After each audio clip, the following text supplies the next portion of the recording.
Welcome to Untold, a podcast about Utah's boldest entrepreneurs and business leaders.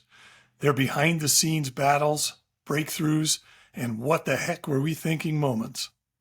These are the stories you'll wish you'd heard about the businesses you might not know were right next door.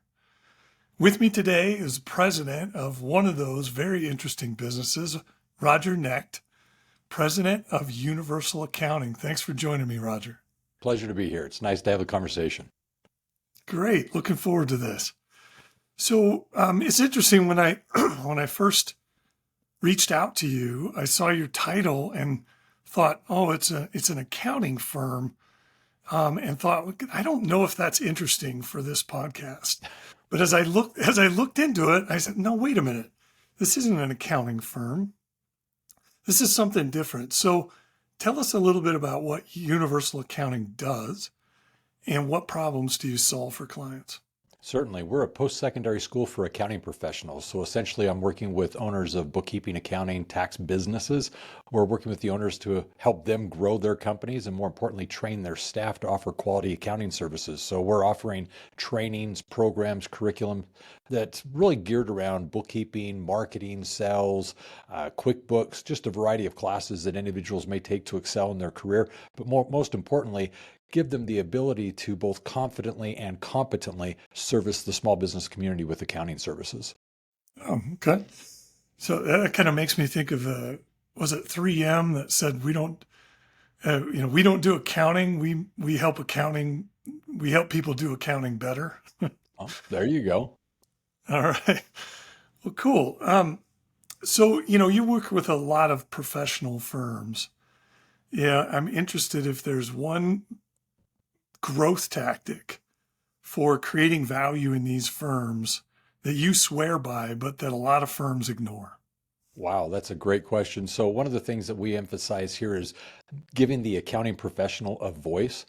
I truly believe that not only is accounting the language of business, but if you understand that the company is trying to communicate to the owner information as it relates to what's working, what's not working, and for the accounting professional, they become a translator, the interpreter, if you will, for that business to try and help that business owner understand what's working and not working within the company. So they're that intermediary. And so for the accounting professional, to give them the voice and help them realize that they're just not behind the scenes in the shadows preparing the financial reports, running the numbers, they only speak when spoken to, that's a misnomer. They actually are a wealth of information. And for the business owner to realize that at their fingertips is this individual that in fact should have a voice and should be able to speak up for the company and give some quantitative understanding of what's working in the company, that's a huge insight. And for business owners to tap into that and more intelligently make business decisions, I think is powerful. So what do you think holds accounting firms back from providing those sorts of insights versus just crunching numbers or doing the data? Interesting. Well, I think partly it's the way they've been trained. I think there is something to be said that they're perhaps not decision makers and therefore they only provide information, which I don't think is true. The second is there's a lot of misunderstanding as to the roles that exist in accounting. It's kind of like being in the medical profession. You've got gynecologists, brain surgeons, you've got dermatologists. There's all these individuals that obviously specialize in certain elements of healthcare. Well, it's the same in accounting. You've got a bookkeeper that has a very important role, and they're very much a professional. It's not a job. There is a professional component to being a bookkeeper, but the same is true for an accountant. And knowing how those two differ is very important.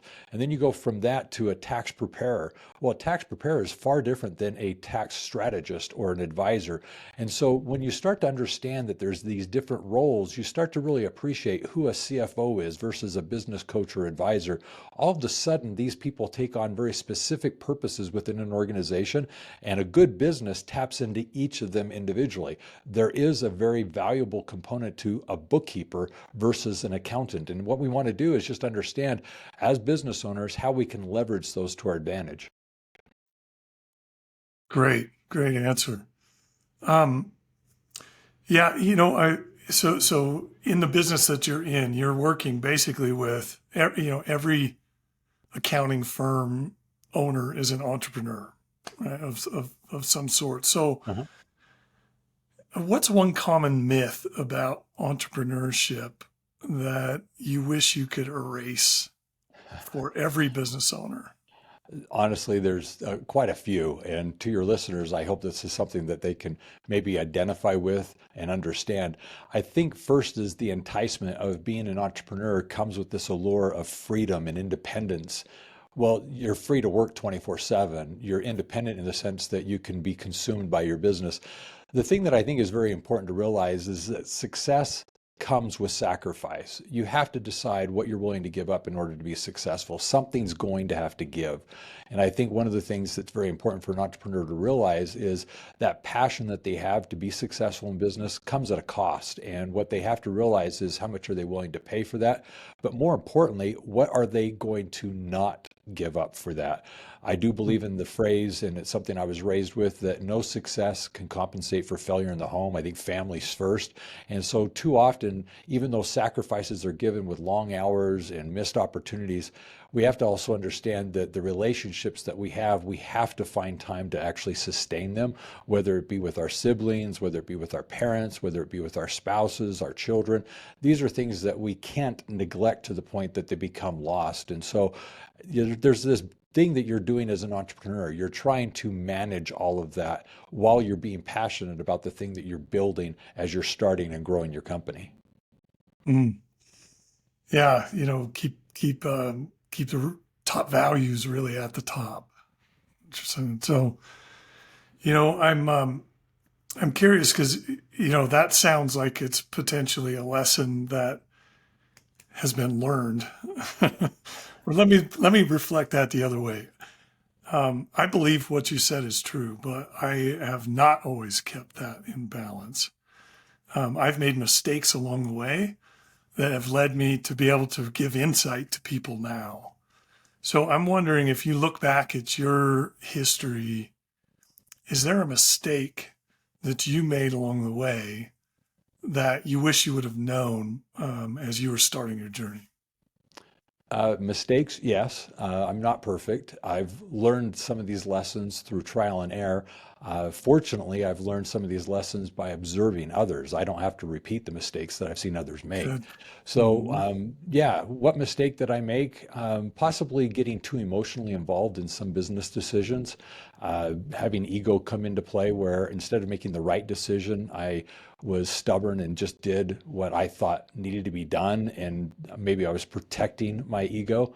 So at the end of the day, yeah, there was a problem that came of it, and it was easily averted if I just got out of my own way and managed by the numbers. If you can remove emotion from a lot of your decisions and just manage based on the numbers, I think things become a lot easier. I think things become a lot clearer. And what we can do is actually take away the fact that you've got this ego that sometimes wants to pop its ugly head. What we want to do is actually make the right decision, not this one that's my decision, if you will. And so I had to be willing to let go of certain things. And because of that, I've fired my wife, I've fired my best friend, I've fired one of the owners in the business. There were basically some hard decisions that had to be made, but when you understand as the president of the company, you are the steward, you are the guardian of the company, and hard decisions may have to be made. And if so, you're the one that's going to have to make them. And it's all with the intent of keeping the company alive. I truly believe that I like to see the company as a living, breathing entity of which I am the guardian of. And so in those situations, just like with any other dependent child, that even though an adult, they are dependent upon you to make right decisions, you have to actually, as the president of the company, step in at certain times and say, we can't do that, we won't do that, we're going a different direction. And it's with the long-term picture in mind. There's sometimes short-term things that are difficult, but it's all with that long-term perspective. And so I have to be the visionary. I have to be the one that's excited about the future, not just the moment. And so those types of things are lessons I've learned over time. And honestly, there's some hard knocks in there. Yeah. Sounds like it. Sounds like you had some very tough decisions in personnel and other things. So I'm curious, because often, it's very difficult to separate our emotions from, the rest of us. So is there a tangible tip like that you have, or a way that that that's what you need to do, right? How do you build a guardrail around that so that you can be confident you're making decisions objectively? Well, the way I'm going to answer this question is twofold. One happens to be that in certain situations, I did find that I had to separate the personal from the professional. I like the individual. I'd like to think of them as special and capable and competent, even though they may be failing in the role that they currently have. And so I want to actually understand that I don't need to attack or degrade them as a person. I need to actually keep it professional and just point out that they're failing in the things that they were asked to do, that they were expected to do. And it's not a reflection of them as perhaps an individual. It's just the fact that they may not be in the right seat on the bus. And so that distinction is very helpful because it's how I then communicate with them. I'm not attacking them as a person. I'm attacking them in the sense that I had expectations. They had agreed to certain things that they were willing to commit to, and they have failed in producing whatever was expected. So let's just keep it on the facts. The second thing is I learned this a long time ago. It's something that I still feel very strongly about, and it's KPIs. Key performance indicators. When I manage by the numbers, every position, every department, even the company itself has very specific numbers that are quantifiable. They are either are or are not achieved. You either did or did not do your job. And those numbers are very specific in the sense that everyone knows what's expected. And so there's no mistake as to whether or not you have or haven't done what's needed to be done. And when those are public numbers, numbers that the teammates, your peers see, they equally know whether or not you're holding up on your own and delivering as you're expected. And so when it comes time to make decisions, it's very clear who isn't doing their job. It's very clear where things have been falling apart.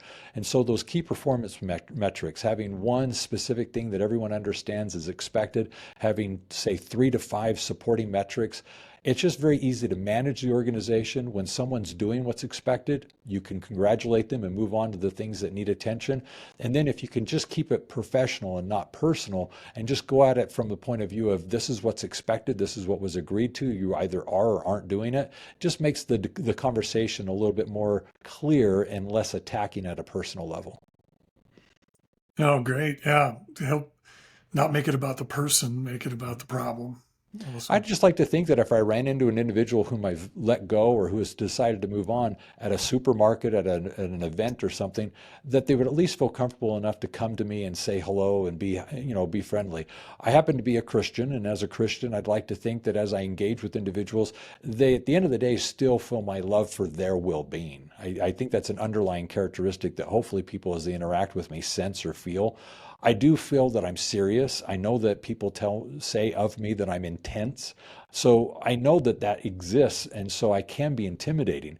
But at the end of the day, I'd like to feel that there's a love about me with individuals that whenever they leave an interaction with me, they're happy that they interacted with me. And that's one of the things that kind of underlies what I do with people in the sense that I'd like to think I'm a happy-go-lucky individual, somebody that is inspiring to other people. And even if I didn't see eye to eye with something, or if I had to make a hard decision, it wasn't an attack on an individual as a person. And so obviously you'd have to go to other people and ask whether or not that's how they feel they were interacted with. But that's the underlying thing that I try to bring to the table is I'd like to think that people feel after they've met with me uplifted and empowered and appreciated and valued.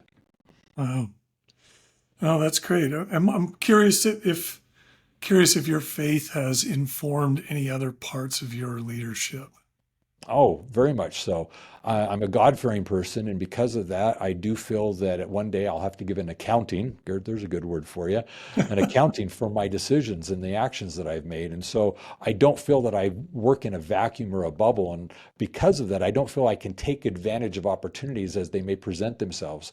I do believe in a win-win philosophy. A good deal is only a good deal if it's a good deal for both parties. And so I'd like to think I'm not taking advantage of people. I'd like to think that people trust me. And I had a conversation with a peer, a friend of mine, just the other day about this, and he pointed out something very important. He said it this way. He indicated that you could be ruthless in business and take advantage of someone to where you left them with nothing. And in the end of the day, you lost an opportunity for a future engagement, a future opportunity to do more business together because you took everything from them. They have nothing to build from. And so he pointed out that a good deal, even though it may be a win for you, needs to leave the other person in a position where they would be willing to come back and do business with you again. Why take advantage of situations because of skill or opportunity to the point that the other person is left destitute and they're unable to come back and engage with you?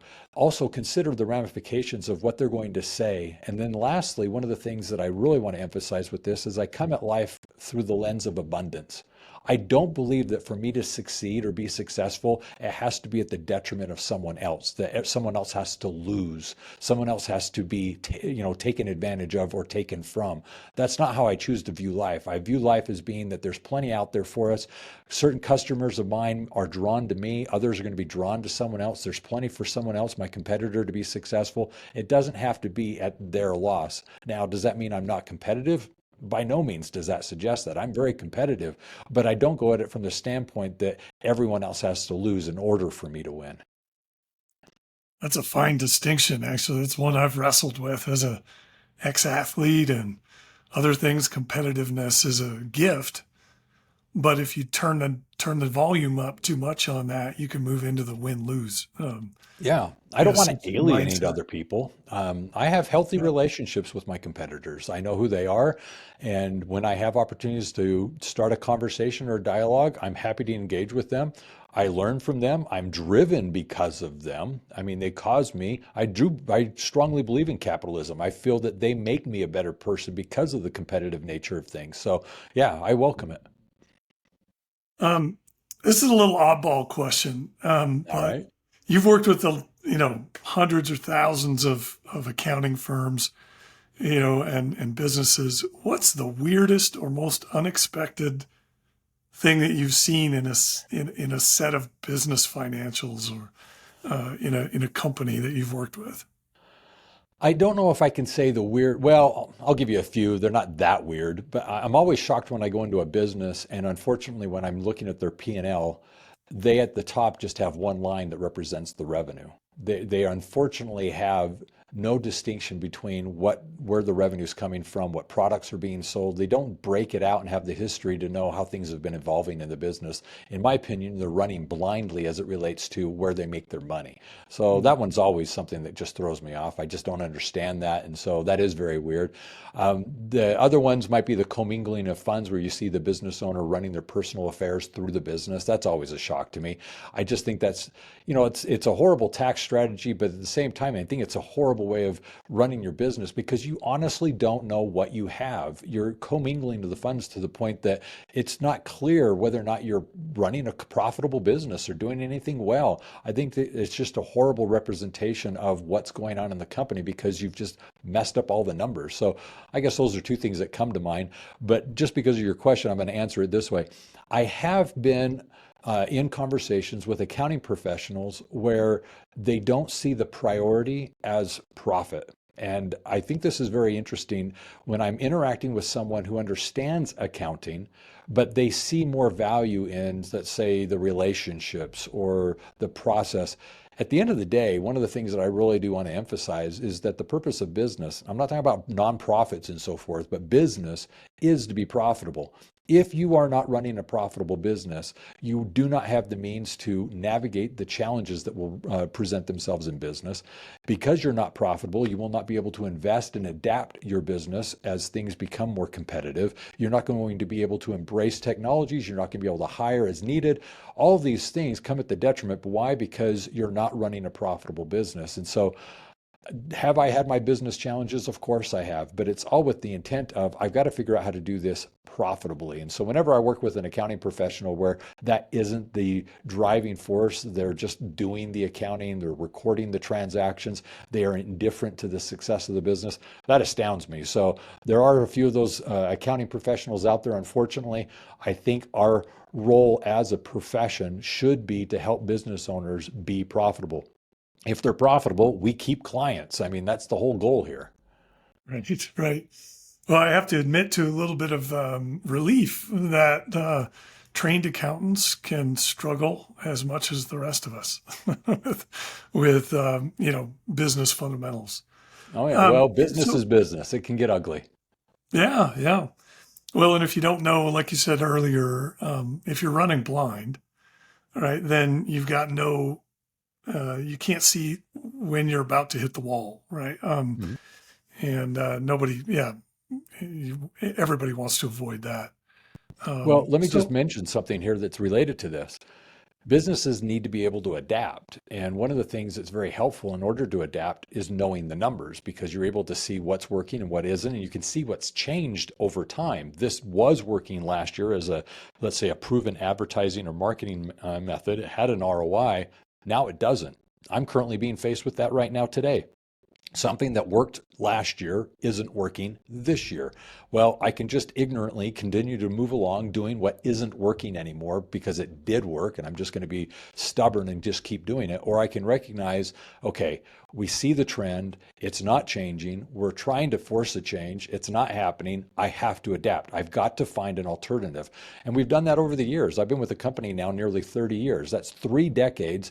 When I started with the business, it was initially a school where we had classroom instruction, a traditional classroom environment with 22 campuses around the United States. Today, it's entirely online. It's an independent study school where all of our classes are done online.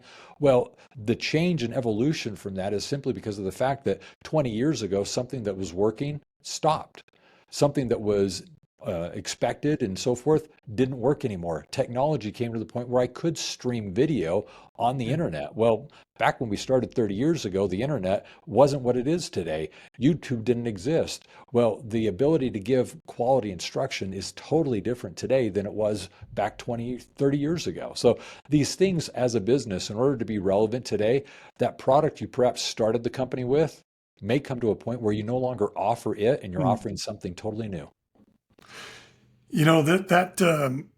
Yeah, that brings up a question for me that I'm going to come back to because there's another Okay. question that's just pawing in the back of my mind. So you mentioned the 30 years you've been in this industry, but I like I have. looked on, I did my LinkedIn research and whatnot and saw, I mean, your background, your education is not finance related. So tell me a little bit about the journey. What drew you into this industry? And then as a second question, I'd love to hear about, what had to change for you as you moved into leadership of Universal Accounting. Well, it's kind of a long story, so I'm going to try and keep this short and sweet. So you're Okay. correct. I do not have a formal education in accounting. My degree was in communication. That was with broadcast, journalism, public relations, and so forth. Well, where that led me was eventually sales. And so my introduction to accounting is I was initially working as a headhunter, placing individuals on assignment, temporary type assignments, permanent placement opportunities, direct hire positions. And as I was doing that, what I was selling, oddly enough, were people. I was in a position of taking people that had skills and I was going into a company and I was saying, I've got somebody that can help you with the situation you have. And I was placing individuals into employment opportunities. Well, that was how I became acquainted with accounting. And from there, I was introduced to Universal Accounting as a school. Why? Because I was taking the graduates from the training and placing them on assignment. And as I would put them on assignments, the employers, the companies, found that they were very competent individuals. They knew what they were doing and they would ask me for more of those same types of individuals. They clearly were trained well. So I'd go back to the school and I'd get the next graduating class and I'd put them into positions. And fortunately, these were individuals from entry level all the way up to management, CPA type positions because that was the range of the graduates. Well, that was very helpful for me in that role. Well, I got to become acquainted with the owners of Universal Accounting, and I started to work with their management team, and they had me do some consulting jobs. And in that consulting, we're working with the state of Utah and other states. All of a sudden, I became a little bit more involved with the day-to-day operations of the company, and a position was offered internally that I could become employed with Universal Accounting. Hence, I was now working at the business. That was in 1999 that I became a W-2 employee. Well, from there, we opened up numerous departments and divisions within the organization, grew the company nationally and then eventually internationally. I took on various roles. And then the position presented itself where the current president, he was the second president of Universal Accounting, chose that it was time for him to retire. And in that retirement said he was going to find a replacement. Well, it really came down to one of two individuals in the organization, one being myself, and the possibility of him hiring somebody externally to come in and be president. Yeah. And fortunately for me, he approached me at one point and said, "I'd like to offer you the position of being president." And I was very honored by that. I mean, yes, at that point, I'd been with the company for some time. I'd proven myself. But the thing is like you've already pointed out, my background is not accounting, and this is an accounting school.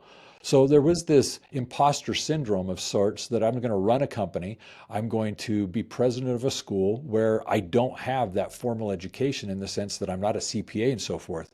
But fortunately for me, I'd gone through some of the classes. I knew the curriculum. I knew accounting at that point. We ran the business. He being the second president was a CPA. He ran the business by the numbers.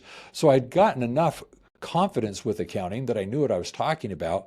But obviously, for me to update curriculums and so forth, I was going to be in a challenge because it's not like I knew backwards and forwards the accounting as someone else might. And so I had to rely on other individuals to update the curriculum. And fortunately, we had a curriculum committee that could actually take care of that. And my job wasn't, as the president, to be everything. I needed to run a company. And in running the business, I knew I had the skills and I needed to develop other skills to enable that. And fortunately, over the years, I've done that. And for more than a decade, I've run the business. I've weathered the storms, some very large storms, if I may say. But in that process, I've been able to put my fingerprint on the business, and I'm very proud of what we've created so far. Excellent. Wow. That's a cool story. You you mentioned earlier that you business transitioned from kind of brick and mortar school essentially to fully online, and it immediately made me think of COVID. Okay, maybe that's an assumption, but so many people were transformed, or maybe their business wasn't changed, but people's adoption of technology became an enabler. So tell me about that transition, and if COVID, and then how did COVID affect your business? How did you navigate? Well, there's a lot going on there, so I'll try and keep it simple.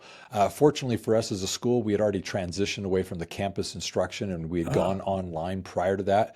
okay. Just to give you some context, we went from classroom instruction to recording it professionally on VHS tapes.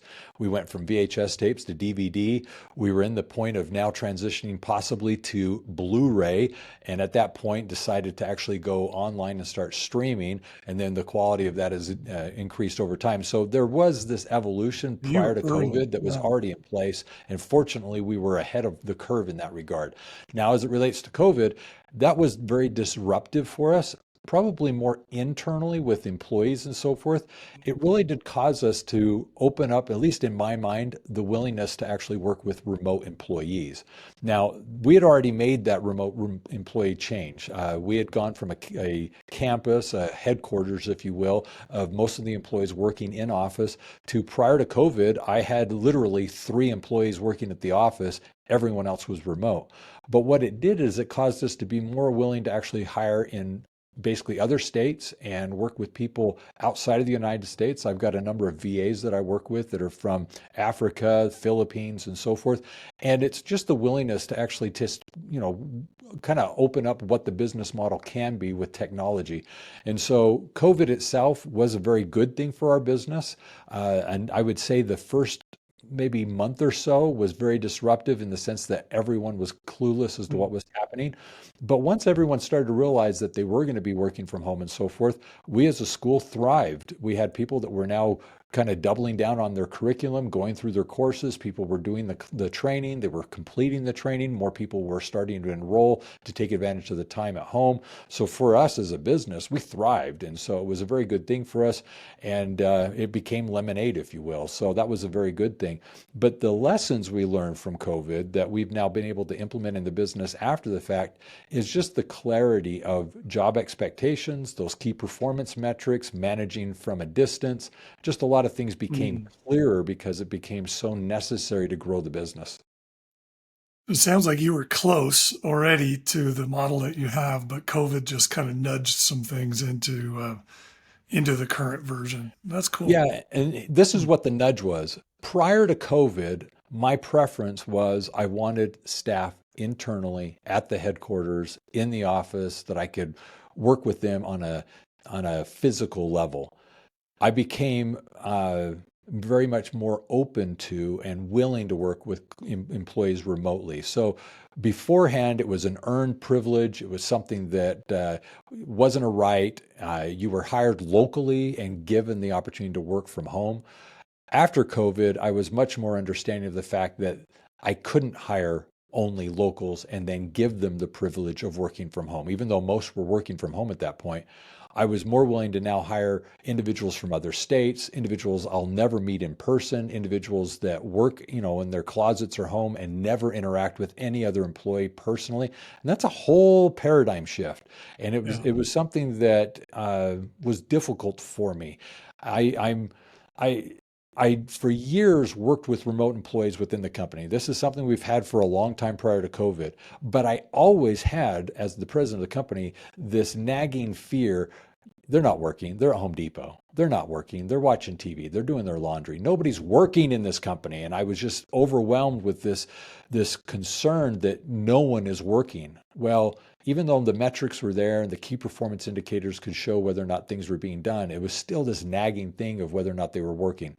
I had to come to peace with that. And I had to trust whomever it is doing their job. As long as the expectations are clear and they do what's asked, I can just let it go. And it took some time. I'm clearly there. I'm fine with it. I'm just very clear on what's expected. And if you do it, I don't care. And so now when I make a phone call and I speak to an employee and I can clearly tell that they're driving in a vehicle or they're at a baseball game or they're at a store, before that would just, I wouldn't say anything, but it would nerve me.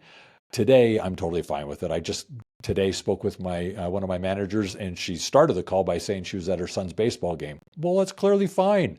It didn't bother me. We spoke for a little bit, and she got back into the game. So it's just what happens. It's the nature of what I have within my culture.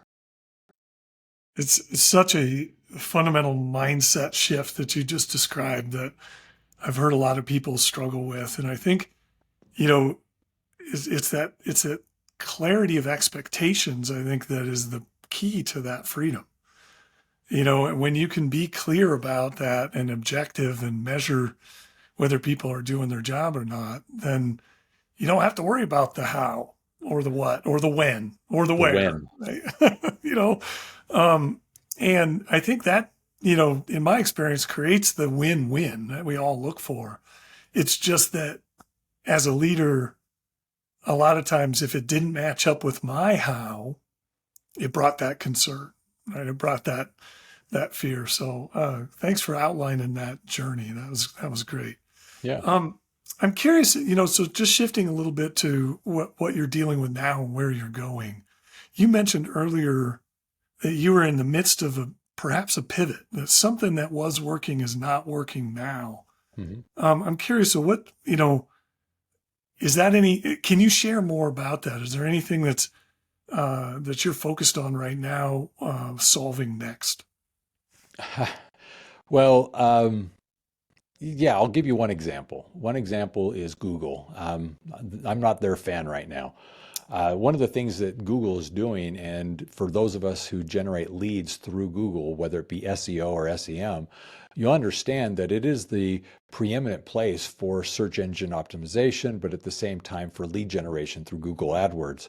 But the Yep. problem is from a search engine optimization point of view, Google is now adding to their landing page that when you do a search, you'll actually have an AI generated response at the top. And because of that AI generated response, many of our websites, I'm sure anyone listening to this will experience this. You'll notice that your SEO traffic is dropping. At least for us, it is.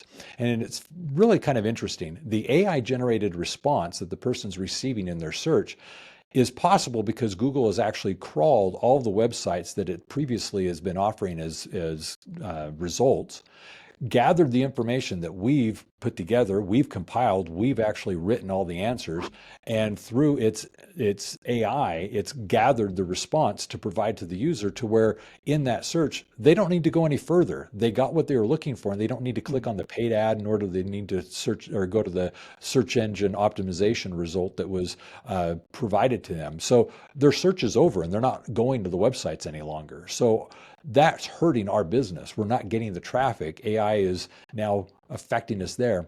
But also from a paid search perspective, because they gave the response, they're no longer clicking on the ads as well. And so Google, in order to now generate the money it needs to run its business, because admittedly it's not getting the paid search clicks that it once did, now they're causing all those paid search clicks to go up in cost. We're bidding more for less traffic. And so for that, my cost per click is going up dramatically.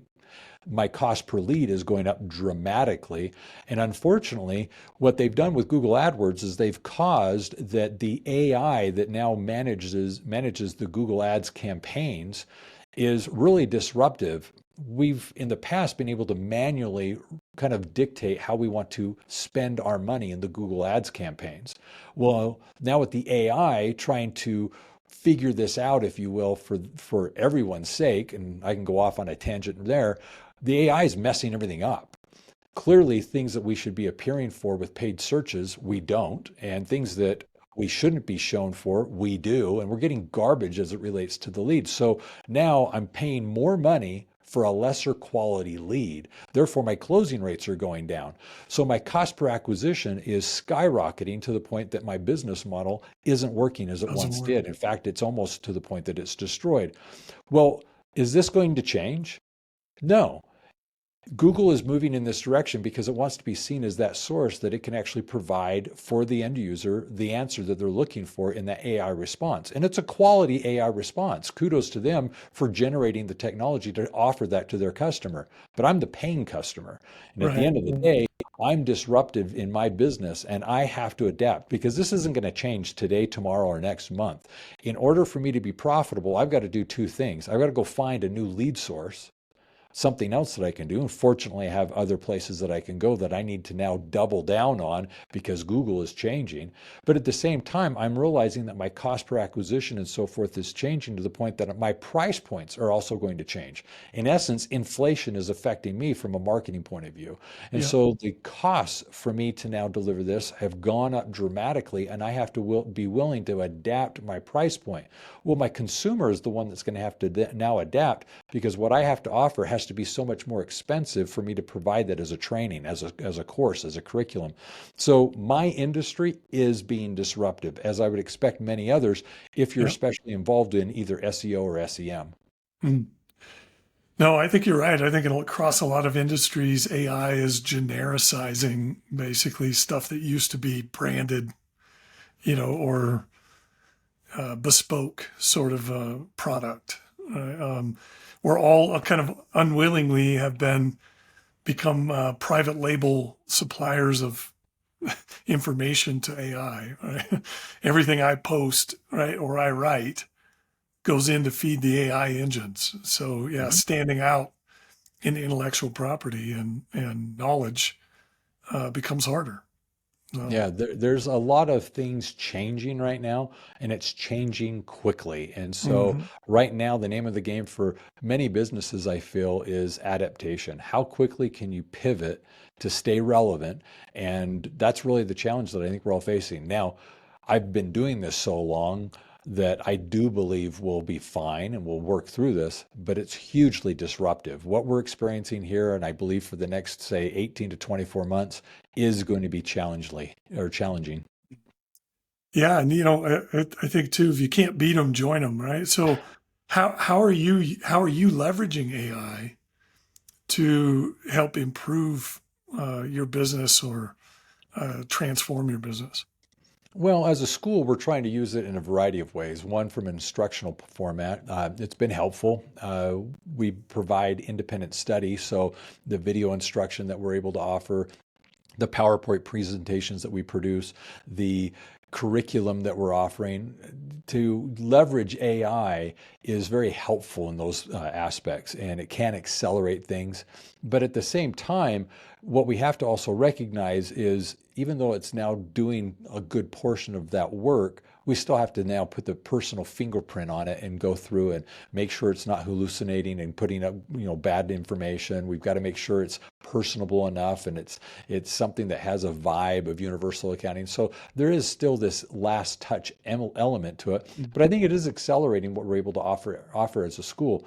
The bigger thing that I think is, as a school, something I need to consider is that for my students, I've got to see how can I instruct them as to how AI is impacting them as they're offering accounting services. And so that's something that's very challenging because what is relevant today, 3 months from now changes. And so for me as a school to create a curriculum around something that 3 months from now changes is very difficult because I'm not able to create it, amortize it, profit from it in time before it's now not necessarily obsolete or irrelevant, but not as profitable. So as a school, our business model is being very much impacted because so much change is happening, and our role as a school is to educate, but the education is becoming irrelevant faster than I can get it produced and actually given as a class. So yeah, it's very disruptive. Wow. Yeah. It's incredible in just a couple of years, right? How the amount of AI discussions I have is, order of magnitude more than it was even a year ago, I Well, guess. let me add something to this. I don't believe AI is as disruptive as many people suggest.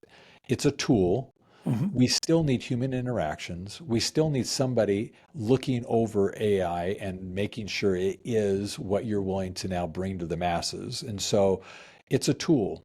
To the carpenter who used to actually pick up a nail and with a hammer build their carpentry, yeah, the nail gun with the air compressor, with the belt-fed nails that were actually in there, allowing you to work quicker, far more efficient. For the roofer that was able to take a nail gun on the roof and actually just put up the shingles quickly, clearly a game changer. But at the end of the day, the tool didn't replace the roofer. The tool did not replace the carpenter. So I don't feel that we're at a point where it's replacing us. But did you need as many roofers or as many carpenters to get the job done? No, I think we're going to be more efficient because the tool is going to make us more productive, but it's not at this point, I fear, replacing us. Yeah. Well, and it seems like every big technological shift, there's some doom and gloom, right? There's some fear, right? Because we don't know exactly what it's going to look like, right? We Mhm. don't know exactly how the market's going to shift or how, things are going to evolve. And so, yeah, I think it can be easy to be drawn into the doom and gloom sort of thing. But in the end, right, every powerful tool ends up having a lot of good uses and then maybe some uses that are, you know, I don't want to say destructive, but maybe more disruptive. Yeah, I that's don't well said. In the accounning space, I do say to the accounting professionals, you're still relevant, but what you're offering now changes. Yeah. The bookkeeping may become automated, the tax preparation may become more automated. And so those types of tasks or roles may become now systematized, and that's totally fine. But that just gives you more time to work with perhaps more clients, and more importantly, go deeper with each of them, perhaps offering CFO and advisory type services. And so now you're a little bit more freed up to engage with the clients rather than doing the work, now actually helping them actually understand and apply the things that are being produced by the accounting, being that interpreter and translator that I spoke of earlier, so that you can engage with your clients and help them make more informed business decisions. Excellent. Excellent. So I'm curious, when you think about your time at Universal Accounting and what you're building, what do you hope that people say about how you've influenced or changed accounting? Good question. My passion is about giving a voice to the accounting professional, bringing them out of the shadows, as I said earlier, helping them realize that what they have to say matters, that what they're looking at they see differently than the business owner because of their perspective. Therefore, they need to speak up and share what's standing out to them. So first and foremost, giving them a voice. And so that would be part of my legacy. The other thing I would say is managing by the numbers, helping other individuals realize that there's power in the numbers alone and that the numbers can remove emotion and you can make better informed decisions, trusting the numbers. And so those are two things that I really do emphasize in the conversations that I'm having, whether it be with the business owner or the accounting professional. It's helping them understand that the business itself is speaking. It's talking through the numbers. And the better you listen, the more, let's say, the better decisions you'll make, I guess. Excellent. So besides Google search, which we've already talked about, what's the best way for somebody to learn more about universal accounting, or, what you do, and whether it's an accountant, somebody out there with their own firm that would like to know more, or, anybody else? Where would you point them? For your listeners who are business owners, for your listeners who happen to be in the accounting profession, I'll recommend universalaccounting.com. There we actually have in the navigation a number of free resources. These are free resources to business owners and people within the accounting profession. This happens to be books, free books that you can get, free courses, white papers, just a variety of things that are designed to help specifically business owners as well as accounting professionals. So if you happen to be one of those two types, by all means, go to universalaccounting.com and there in the navigation, check out the free resources. I would also invite you to check out the podcast. I happen to host a podcast. You can find out some information there with especially the highlights section where we've put together some playlists. But at the same time, I invite you to connect with me. Reach out on LinkedIn. Love to connect with you. Just mention this particular podcast episode, and I'd be happy to at least build that connection and see where we can maybe take that relationship there. Awesome. Well, thanks for really great to meet another unique Utah business, and really appreciate what Universal Accounting and you are doing for the business community. So thank you so much for your time today, Roger. It's been a pleasure. John, it's been a wonderful conversation. I appreciate the time. And always remember this, if it's about business, it is universal. Excellent. Great tagline. Thank you.